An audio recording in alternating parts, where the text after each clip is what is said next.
Peter Sloterdijk. Peter Sloterdijk, /ßlotterdijk/ German, born June 26, 1947, is a German philosopher and cultural theorist. He is a professor of philosophy and media theory at the University of Art and Design Karlsruhe. He co-hosted the German television show Im Glashaus, das Philosophische Quartett from 2002 until 2012. Biography. Sloterdijk's father was Dutch, his mother German.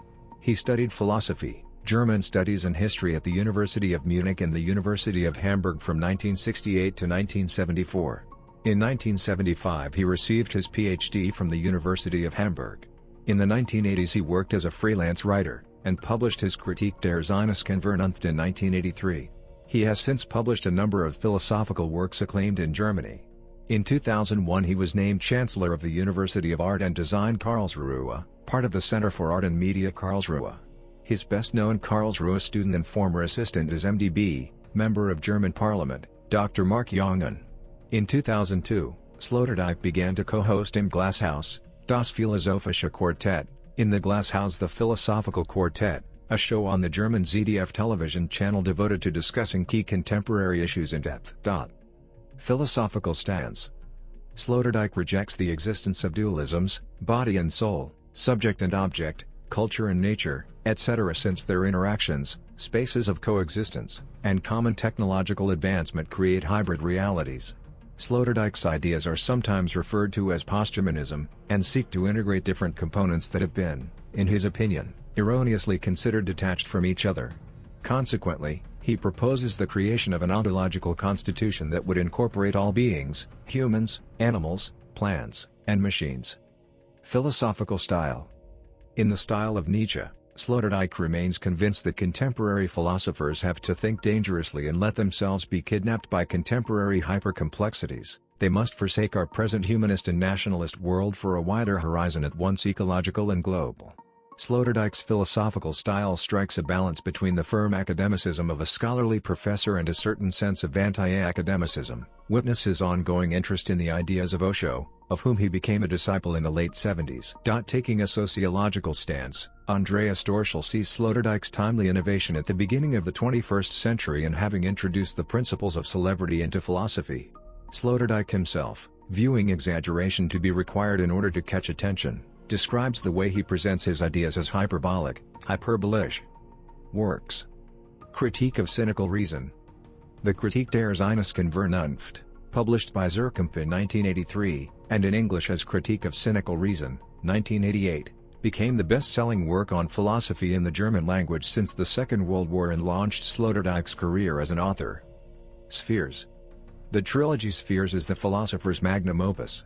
The first volume was published in 1998, the second in 1999, and the last in 2004. The trilogy is intended for an educated audience. This becomes clear in its introduction, where Sloterdijk treats Plato's Academy, which allegedly denied access to anyone who was not a mathematician, or a very precise scientist. However, to make clear that his book was written out of love for humanity and to find common ground, he cites the other rule of Plato's Academy: anyone had to stay out who was not willing to enter into love affairs with other students. To underline this, he notes that whoever turns away from Eros deprives himself of the vital form. Spheres was conceived because of Sloterdijk's love for philosophy, which he regards highly. If philosophy is regarded as something exclusive, it's only because people deny for themselves the best.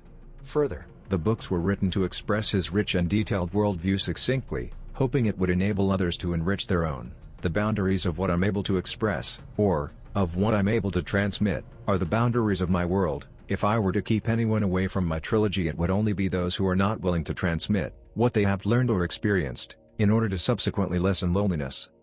Spheres deals with spaces of coexistence, spaces commonly overlooked or taken for granted which conceal information crucial to developing an understanding of humanity. The exploration of these spheres begins with the basic difference between mammals and other animals, the biological and utopian comfort of the mother's womb, which humans try to recreate through science, ideology, and religion. From these microspheres, ontological relations such as fetus-placenta, to macrospheres, macro-uteri such as states, Sloterdijk analyzes spheres where humans try but fail to dwell and traces a connection between vital crises, for example, emptiness and narcissistic detachment, and crises created when a sphere shatters. Sloterdijk has said that the first paragraphs of Spheres are the book that Heidegger should have written, a companion volume to Being and Time, namely, Being in Space. He was referring to his initial exploration of the idea of Dasein, which is then taken further as Sloterdijk distances himself from Heidegger's positions. Nietzsche Apostle. On August 25, 2000 in Weimar, Sloterdijk gave a speech on Nietzsche. The occasion was the centennial of the latter philosopher's death. The speech was later printed as a short book and translated into English. Sloterdijk presented the idea that language is fundamentally narcissistic. Individuals, states and religions use language to promote and validate themselves. Historically, however, Christianity and norms in Western culture have prevented orators and authors from directly praising themselves, so that for example they would instead venerate God or praise the dead in eulogies, to demonstrate their own skill by proxy. In Sloterdijk's account, Nietzsche broke with this norm by regularly praising himself in his own work. For examples of classical Western proxy narcissism, Sloterdijk cites Otfrid of Weissenberg, Thomas Jefferson, and Leo Tolstoy, each of whom prepared edited versions of the four Gospels, the Evangelii in Butch, the Jefferson Bible and the Gospel in Brief, respectively. For Sloterdijk, each work can be regarded as a fifth gospel in which the editor validates his own culture by editing tradition to conform to his own historical situation. With this background, Sloterdijk explains that Nietzsche also presented his work Thus Spake Zarathustra as a kind of fifth gospel. In Sloterdijk's account, Nietzsche engages in narcissism to an embarrassing degree, particularly in Ecce Homo, promoting a form of individualism and presenting himself and his philosophy as a brand. However, just as the Christian Gospels were appropriated by the above editors, so too was Nietzsche's thought appropriated and misinterpreted by the Nazis. Sloterdijk concludes the work by comparing Nietzsche's individualism with that of Ralph Waldo Emerson, as in Self-Reliance. Globalization. Sloterdijk also argues that the current concept of globalization lacks historical perspective. In his view, it is merely the third wave in a process of overcoming distances, the first wave being the metaphysical globalization of the Greek cosmology and the second the nautical globalization of the 15th century.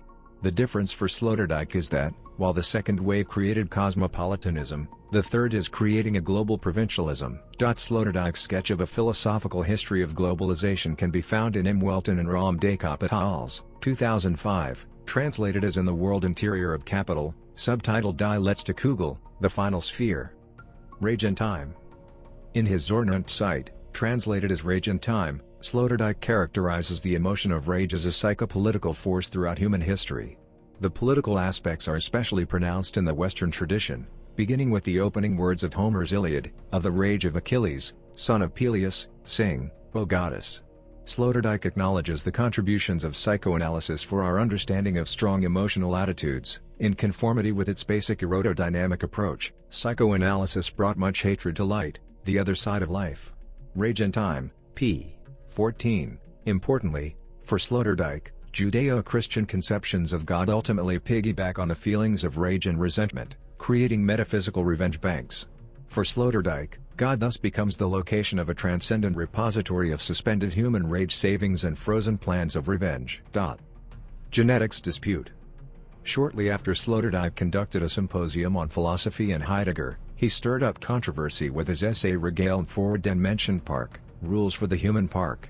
In this text, Sloterdijk regards cultures and civilizations as anthropogenic hothouses, installations for the cultivation of human beings. Just as we have established wildlife preserves to protect certain animal species, so too ought we to adopt more deliberate policies to ensure the survival of Aristotle's own Politikon. The taming of man has failed, Sloterdijk laments. Civilization's potential for barbarism is growing, the everyday bestialization of man is on the increase. Because of the eugenic policies of the Nazis in Germany's recent history, such discussions are seen in Germany as carrying a sinister load. Breaking a German taboo on the discussion of genetic manipulation, Sloterdijk's essay suggests that the advent of new genetic technologies requires more forthright discussion and regulation of biocultural reproduction. In the eyes of Habermas, this made Sloterdijk a fascist. Sloterdijk replied that this was, itself, resorting to fascist tactics to discredit him. The core of the controversy was not only Sloterdijk's ideas but also his use of the German words Züchtung, breeding, cultivation, and Selektion, selection. Sloterdijk rejected the accusation of Nazism, which he considered alien to his historical context. Still, the paper started a controversy in which Sloterdijk was strongly criticized, both for his alleged usage of a fascist rhetoric to promote Plato's vision of a government with absolute control over the population, and for committing a non-normative, simplistic reduction of the bioethical issue itself. This second criticism was based on the vagueness of Sloterdijk's position on how exactly society would be affected by developments in genetic science. After the controversy multiplied positions both for and against him, Dijk published an open letter from Sloterdijk to Habermas in which he vehemently accused Habermas of criticizing behind his back and espousing a view of humanism that Sloterdijk had declared dead. Welfare state dispute. Another dispute emerged after Sloterdijk's article Die Revolution der Gebenden Hand, June 13, 2009, trans. The Revolution of the Giving Hand, in the Frankfurter Allgemeine, one of Germany's most widely read newspapers. There Sloterdijk claimed that the national welfare state is a fiscal kleptocracy that had transformed the country into a swamp of resentment and degraded its citizens into mystified subjects of tax law. Sloterdijk opened the text with the famous quote of leftist critics of capitalism, made famous in the 19th century by Proudhon in his What is Property? Property is Theft, stating, however, that it is nowadays the modern state that is the biggest taker. We are living in a fiscal grabbing semi-socialism, and nobody calls for a fiscal civil war. He repeated his statements and stirred up the debate in his articles titled Kleptokratie des Staates, trans. Kleptocracy of the State, and Aufbruch der Leistungsträger, trans. Uprising of the Performers, in the German monthly Cicero, Magazin für politische Kultur. According to Sloterdijk, the institutions of the welfare state lend themselves to a system that privileges the marginalized, but relies, unsustainably, on the class of citizens who are materially successful. Sloterdijk's provocative recommendation was that income taxes should be deeply reduced, the difference being made up by donations from the rich in a system that would reward higher givers with social status. Achievers would be praised for their generosity, rather than being made to feel guilty for their success, or resentful of society's dependence on them. In January 2010, an English translation was published, titled A Grasping Hand, The Modern Democratic State Pillages Its Productive Citizens, in Forbes and in the winter 2010 issue of City Journal. Sloterdijk's 2010 book, Die Niemand Hand und die Gebenseite, contains the texts that triggered the 2009-2010 welfare state dispute. Sex and Feminism. In September 2016, Sloterdijk published the email novel The Schelling Project. The semi-autobiographical text contains a self-portrait of the author, appearing as Peer Sloterdijk. Several of Sloterdijk's friends such as Thomas Macho, Siegfried Mauser and Michaela Bonk figure in the novel in slight disguise. Together, so the plot goes, they draft a research proposal to the German research funding agency, Deutsche Forschungsgemeinschaft, on the evolution of the female orgasm. To make it look more profound and thus to impress the reviewers, the team fakes a connection of the issue to the metaphysics of the German idealist philosopher Friedrich Wilhelm Joseph Schelling. The reviewers, though, see through the mystification and turn down the application. Following the rejection, the team splits and each of its members takes his or her own course. While Sloterdijk's email novel about an academic hoax was rated mediocre in terms of literary quality, it came to be seen more as a political statement, specifically as an attack on gender mainstreaming in 21st century Germany. Critic Elke Schmitter, in a review article for Der Spiegel under the heading Woman is an Old Boy's Joke, described Sloterdijk's text as an anti-feminist pamphlet thinly veiled as a novel. In an interview with Süddeutsche Zeitung, Sloterdijk defended himself against the charges and claimed his attitude towards women to be adoration rather than contempt. Honors and awards. Film appearances. List of works. Works in English translation. Works in Spanish translation. Original German titles. Translation. Original German titles. Translation.